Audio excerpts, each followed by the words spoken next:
Hi friends, welcome back to information Telugu channel. PF మరియు pension withdraw చేయాలి అంటే కనీస సర్వీసు 6 మంత్స్ ఉండాలి అని మనము గత వీడియోస్లో చెప్తూ ఉంటాము. నా వీడియోస్ చూసే వాళ్ళకు కూడా తెలుస్తుంది. కొందరికి వచ్చే సందేహం ఏంటంటే, బ్రదర్ నేను 2 కంపెనీస్లో డ్యూటీ చేసి ఉన్నాను. ఫస్ట్ కంపెనీలో 5 years సర్వీస్ ఉంది, కానీ నా లేటెస్ట్ కంపెనీలో నాకు 1 month మాత్రమే సర్వీస్ ఉంది, లేదా 6 months కంటే తక్కువ సర్వీస్ ఉంది.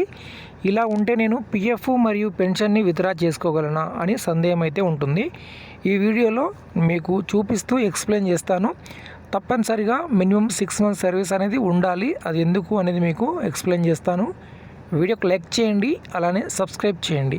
ఇక్కడ వీరు ఏం చేశారంటే 2 కంపెనీస్లో డ్యూటీ చేయడం జరిగింది. ఫస్ట్ కంపెనీలో 5 years సర్వీస్ అయితే ఉంది. దాని తర్వాత ఆ 5 years సర్వీస్ని సెకండ్ జాయిన్ అయినటువంటి కంపెనీలోకి ట్రాన్స్ఫర్ చేసుకున్నారు. కానీ ఇక్కడ పిఎఫ్ అయితే వస్తుంది, కానీ పెన్షన్ అయితే రాదు. సో అది ఎలాగో తెలుసుకుందాం. సో ఇక్కడ నేను ఈపీఎఫ్ పాస్బుక్ వెబ్సైట్ ఓపెన్ చేస్తున్నాను. సో ఈపీఎఫ్ పాస్బుక్ వెబ్సైట్ ఈ విధంగా మనకు ఓపెన్ అవుతుంది. ఇక్కడ UAN number, password, captcha code enter చేసి లాగిన్ అవ్వాలి. ఇప్పుడు పిఎఫ్ పాస్బుక్లోకి లాగిన్ అవ్వడం జరిగింది. లాగిన్ అయిన తర్వాత ఇక్కడ టోటల్ పిఎఫ్ బ్యాలెన్స్ ఎంత ఉన్నాయని ఇక్కడ మనకు కనిపిస్తుంది. సో ఇక్కడ వీరికి టోటల్ బ్యాలెన్స్ 0 అయితే ఉన్నాయి, ఎందుకంటే వీరు పిఎఫ్ని అప్లై చేసుకున్నారు కాబట్టి. సో 0 అయితే జరిగింది. సో పిఎఫ్ అమౌంట్ వచ్చింది, కానీ ఏదైతే పెన్షన్ అమౌంట్ ఉంటుందో పెన్షన్ అమౌంట్ అనేది రాలేదు. సో ఎందుకోసం రాలేదో ఇక్కడ మీకు క్లెయిమ్ యొక్క స్టేటస్ చూపించి దాని తర్వాత ఎక్స్ప్లెయిన్ చేస్తాను. ఓకే ఫ్రెండ్స్, ఇక్కడ మనము క్లెయిమ్ యొక్క స్టేటస్ని చూడవచ్చు. సో ఇక్కడ మనకు పిఎఫ్ క్లెయిమ్ రిజెక్ట్ అయినప్పుడు ఈ విధంగా ఒక రీజన్ అయితే మెన్షన్ చేస్తారు, ఎందుకు మీ యొక్క క్లెయిమ్ని రిజెక్ట్ చేస్తున్నారని. సో ఇక్కడ వీరి యొక్క క్లెయిమ్ ఏంటి, ఫామ్ 10C పెన్షన్ క్లెయిమ్ ఇది. So not eligible due to insufficient service అని చూపిస్తున్నారు. ఇన్సఫిషియెంట్ సర్వీస్ అంటే మినిమం 6 months సర్వీస్ ఉండాలి కాబట్టి. సో ఇక్కడ వీరికి 6 months సర్వీస్ లేదు అని చూపిస్తున్నారు, కానీ వాస్తవానికి 6 months సర్వీస్ ఉందా అంటే ఎస్, 5 years సర్వీస్ అయితే ఉంది. అది ఎలాగో మనకు తెలుస్తుంది అంటే ఇప్పుడు నేను సర్వీస్ హిస్టరీ ఓపెన్ చేసి చూపిస్తాను. ఓకే ఫ్రెండ్స్, సర్వీస్ హిస్టరీ ఈ విధంగా మనకు ఓపెన్ అవుతుంది. సో ప్రజెంట్ పెన్షన్ అప్లై చేస్తే రిజెక్ట్ అవుతుంది చూడండి, ఎందుకంటే ప్రజెంట్ కంపెనీలో వీరు 1 month డ్యూటీ చేయడం జరిగింది, అందుకోసం పెన్షన్ అనేది రిజెక్ట్ అవుతుంది. మనకు పెన్షన్ విత్డ్రా చేయాలి అంటే కనీస సర్వీసు 6 months అనేది ఉండాలి. మినిమం 6 months మీరు డ్యూటీ చేస్తేనే పెన్షన్ అనేది విత్డ్రా చేయగలరు. కానీ ఇక్కడ మీరు చూడవచ్చు, వీరు ఆల్రెడీ 5 years ఇక్కడ డ్యూటీ చేశారు ఫస్ట్ కంపెనీలో. ఓకే, మొదటి కంపెనీలో 5 years డ్యూటీ అనేది చేశారు.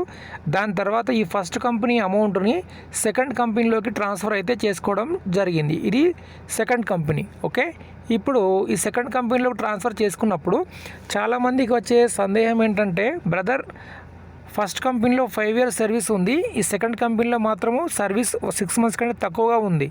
ఇలా ఉన్నప్పుడు నేను పెన్షన్ విత్డ్రా చేసుకోవడం వీలవుతుందా అంటారు.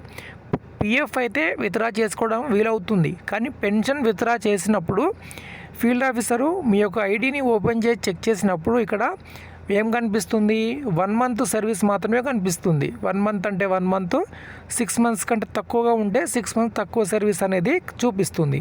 అంటే ఏంటి, మనము పిఎఫ్ మరియు పెన్షన్ అప్లై చేసుకోవాలంటే తప్పనిసరిగా ఏదైనా కంపెనీలో మీరు డ్యూటీ చేసి ఉంటారో ఆ కంపెనీలో 6 months సర్వీస్ అనేది తప్పనిసరిగా ఉండాలి. ఎప్పుడైతే మీరు పిఎఫ్ పెన్షన్ అప్లై చేసుకునే ఐడి ఉంటుంది కదా, ఫర్ ఎగ్జాంపుల్ ఇప్పుడు వీరి ఐడి నుండి అప్లై చేసుకున్నారు. ఓకే, ఈ ఐడిలో తప్పనిసరిగా 6 months కాంట్రిబ్యూషన్ అనేది ఉండాలి, డ్యూటీ చేసి ఉండాలి. అప్పుడే పిఎఫ్ మరియు పెన్షన్ విత్డ్రా చేసినప్పుడు టోటల్ అమౌంట్ అనేది వస్తుంది. అలా కాకుండా ఓల్డ్ కంపెనీలో నాకు 5 years సర్వీస్ ఉంది, 6 years సర్వీస్ ఉంది అన్నా కూడా ఉపయోగం అనేది ఉండదు. మీరు ఏదైతే ఐడి నుంచి అప్లై చేస్తారో ఆ ఐడిలో 6 నెలలు మీరు ఉద్యోగం చేసి కాంట్రిబ్యూషన్లో కనిపించాలి. మీరు 6 months డ్యూటీ చేసి 6 monthsకి సంబంధించినటువంటి పిఎఫ్ అనేది మీ ఎంప్లాయర్ మీకు పే చేశాడని ఆ ఐడిలో కనిపించాలి. అప్పుడే మీరు పిఎఫ్ పెన్షన్ని ఫుల్గా అప్లై చేసుకునే దానికి అవకాశం అయితే ఉంటుంది.